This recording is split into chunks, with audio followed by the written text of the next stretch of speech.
It's been a while. The last time we did one of these was that 25-day challenge, and we are in Happy New Year at this point. And I kind of feel compelled to come forward and do another video for you. And don't think I found something extraordinary here. It's not. Earlier today on my Facebook, I put out a poll, more like a question to respond to. And the question simply was, what is the best uh, performance that you've ever seen by Christian Bale? I got some really good responses to it. I am a huge fan of Christian Bale. But there was a specific portrayal that I'm looking for. But anyway, predominantly what was responded back was American Psycho and the Batman trilogy.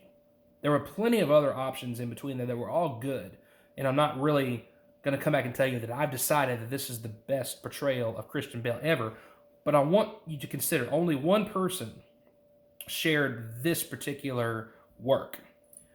And I am talking with you today about Christian Bale's portrayal of the man who figured out that the American housing market was going to fail and made a major bet against the housing market. I am talking about Dr. Michael Burry.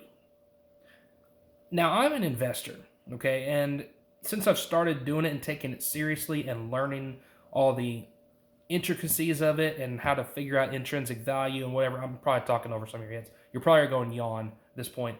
What I can tell you is I can never get the rate of return that Dr. Michael Burry got from The Big Short that he did. And I'm talking about the 2015 movie, The Big Short. We could probably all agree that Dustin Hoffman did a wonderful portrayal of somebody who has autism in the movie The Rain Man. There's something that is uncanny about how well Christian Bale portrayed Dr. Michael Burry, a very backwards, socially awkward guy who has autism that would run his hedge fund, his fund called Ski on Capital, and would just sit in his office all day and just read financial reports. And he would have all these weird little, he was a guy who just would be in t-shirt and shorts and not even wearing shoes. And when he tried to make a comment to you, he wasn't trying, when we say hello to you, you look nice today. His answer would probably be, for your body size, you look pretty good. Make the whole room awkward. That's a nice haircut. Did you do it yourself? And nowadays in the coronavirus era, it's possible some people did. Either way, and I think that kind of encapsulates what I wanted to share here, is something that I caught every time I watch The Big Short. I catch something else. And I relay this back to the brilliance of the screenwriter, of Adam McKay. Not so much to Christian Bale, but this is just a small portrayal of it. And I can't show anything on YouTube from here since I'm making sure I follow licensure agreements, regulations within copyright. I literally have it pulled up on my laptop right now, and I'm looking at it on YouTube with closed caption. And there's a part in here that I never caught before. And what I'm going to go ahead and do is just play it briefly and see if you recognize the song that's being played.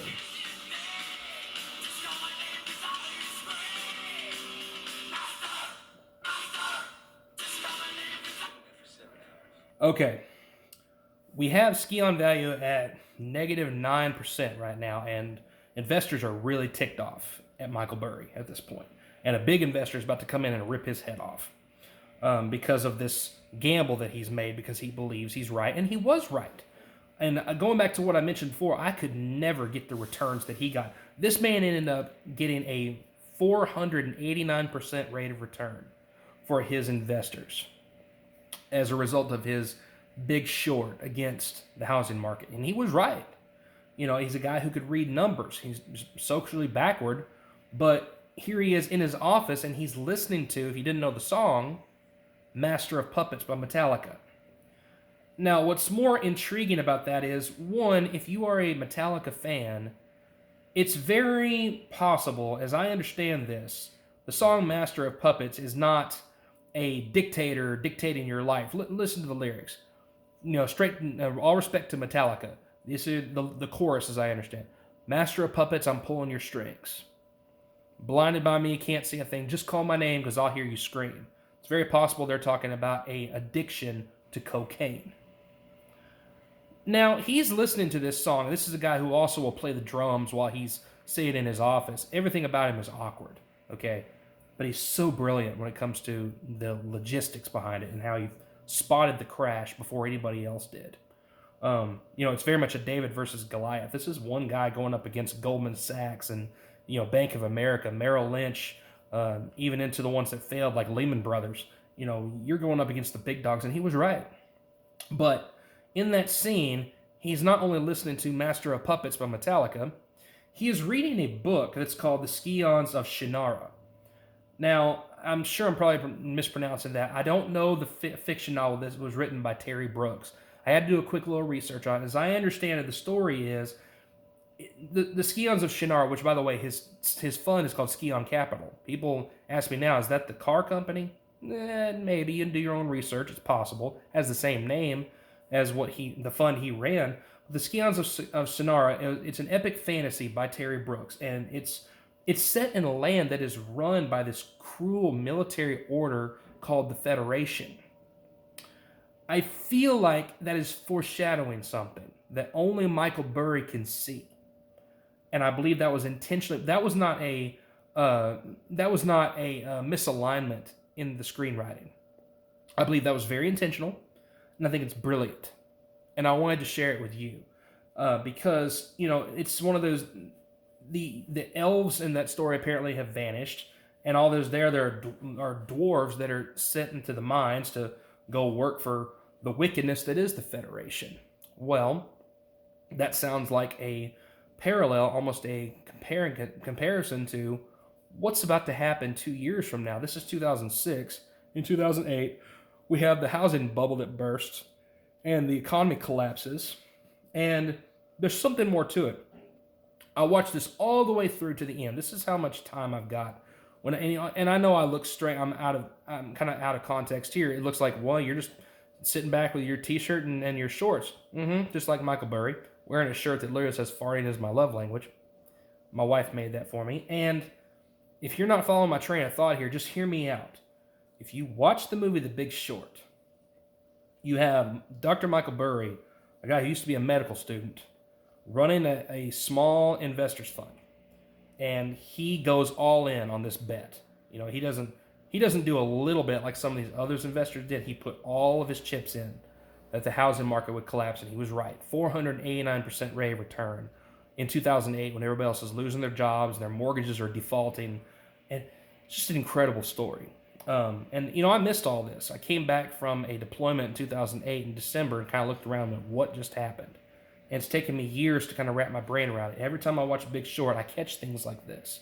So you've got the music in the background, Metallica, Master of Puppets. He's reading The Scions of Shannara, this fantasy novel, which they look at him like he's crazy. Like, why would you make a bet like this when everything is fine in the housing market? Well, that turned out not to be true.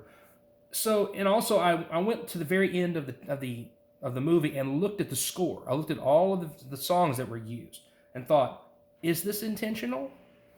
And I think it is. There's another song later on that is played that was written by John Ashcroft, United States Attorney General, that's called Let the Eagle Soar. Some of you might have heard of that. And if you look at that song, it says things like, this country's far too young to die. We still got a lot of climbing to do. And he wrote this apparently in 1997, according to BeliefNet.com, during the Clinton administration when he was so distraught about the moral problems that were going on with our spiritual condition in the United States.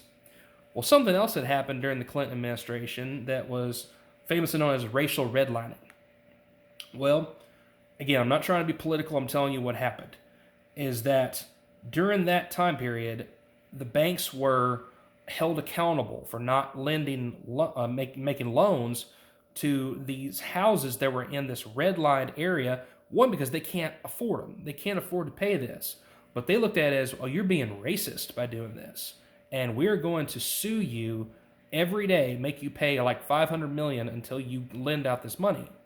And which to where, if you watch the episode, you watch The Big Short, you'll hear a mortgage broker say, if I write a loan on Friday afternoon, big bank is going to buy it by Monday lunch.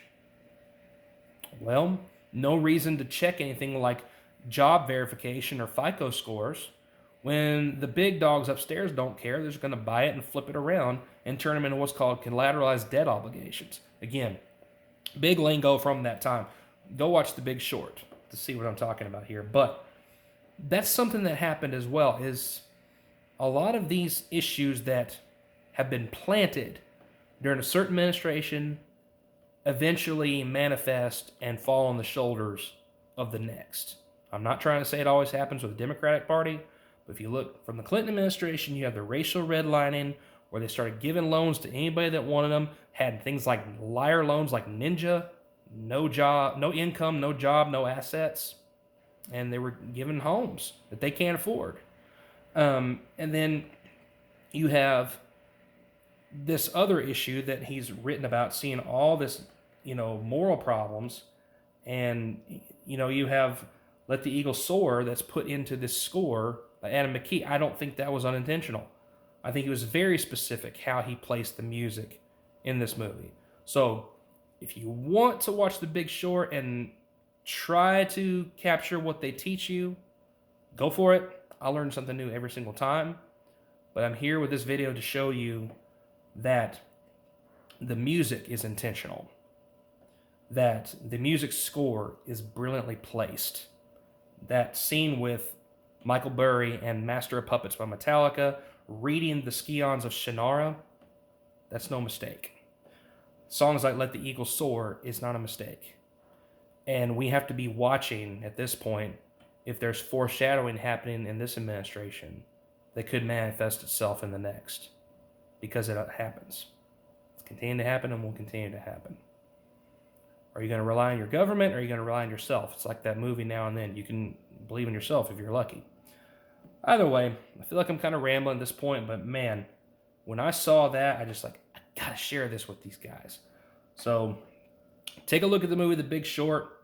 Start listening at this point to where the music is and see if it has an underlying effect, which I very much believe is there. So round of applause to the screenwriters, Adam McKay, and a great film, and I think a beautiful portrayal of Dr. Michael Burry done by Christian Bale. Amazing stuff. That's all I got for you today. Until next time, this is your favorite blockhead signing out. I am not your financial advisor. Seek wise consultation from a real advisor before you start getting into investments.